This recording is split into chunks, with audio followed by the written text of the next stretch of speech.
ជាមេរបស់បងតួជាមន្ត្រីដែលជាធិបតីត្រួតត្រាពួកតួ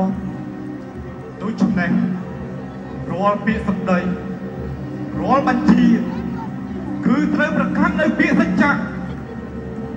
បើថាធ្វើអ្វីហើយគឺត្រូវតែធ្វើបើនិយាយបាត់ណាហើយគឺបាត់នោះដូច្នេះសូមបងប្អូនជនរួមជាតិទាំងអស់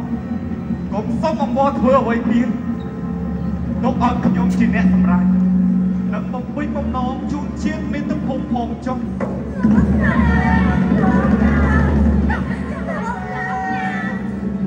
ខ្ញុំស្លាប់ទៅ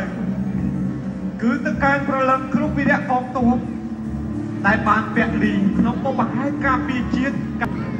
មានថ្ងៃរស់នៅលើโลกនេះតទៅទៀតឡើយ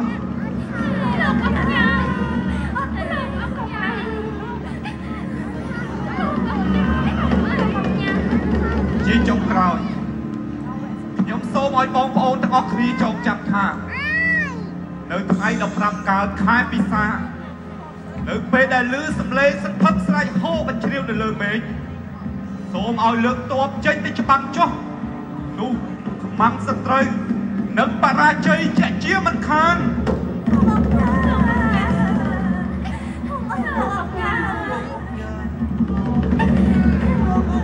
សាពេពុទ្ធាបលាបត្តប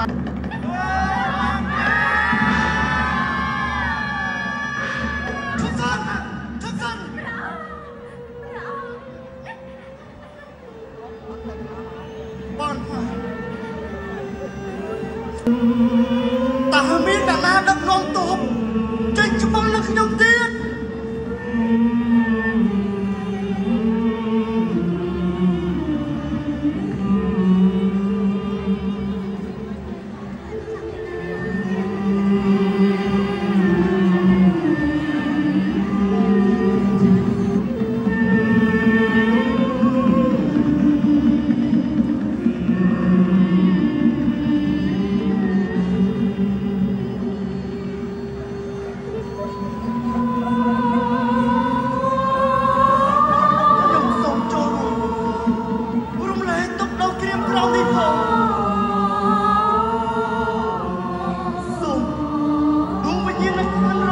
ông nhà